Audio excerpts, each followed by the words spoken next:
திண்டுக்கல் மாவட்டம் ஆத்தூரில் மின்சாரம் தாக்கி மாடி வீட்டில் குடியிருந்த கணவன் மனைவி மற்றும் காப்பாற்ற முயன்ற கல்லூரி மாணவர் உட்பட 3 பேர் உயிரிழந்தனர்.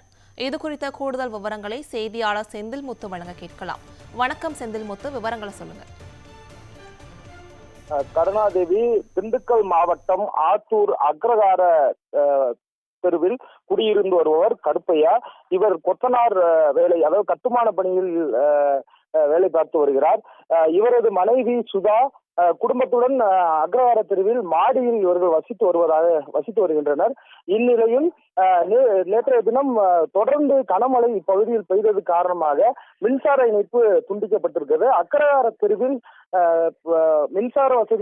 மின்சாரம் துண்டிக்கப்பட்டதால் வீடே இருண்டு போனதன் காரணமாக அவற்றை சரி செய்வதற்காக கருப்பையா சென்றதாக கூறப்படுகிறது. வெகு நேரமாக வீட்டிற்கு மின்சாரம் வராமல் இருந்ததை கண்டு அவர் தான் குடியிருந்த மாடி வீட்டிற்கு சென்று பார்த்த பொழுது ஏற்கனவே மின்சார வயர் அருந்து தண்ணீரில் விழுந்திருந்த பாராமல் எதிர்பாராத விதமாக அதன் மீது கால் வைத்ததால் அவர் திடீரென அவ்விடத்திலே மயங்கி விழுந்து உயிரிழந்தார். அவரது அலறல் சத்தம் கேட்டு அங்கு சென்ற அவரது மனைவி சுதா கணவனை காப்பாற்ற முயன்றுள்ளார். அப்போது அவர் மீதும் மின்சாரம் பாய்ந்து அவர் உயிரிழந்தார்.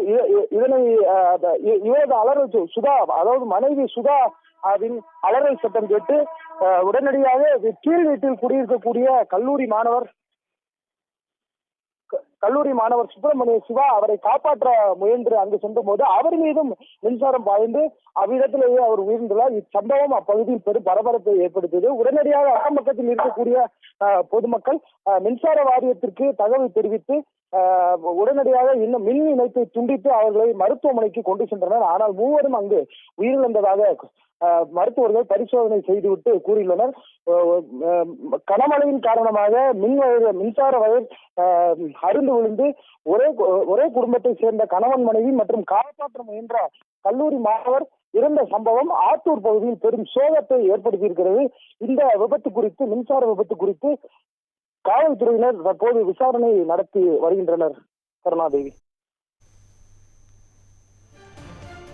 விவரங்களை வழங்கியமைக்கு நன்றி செந்தில்முத்து.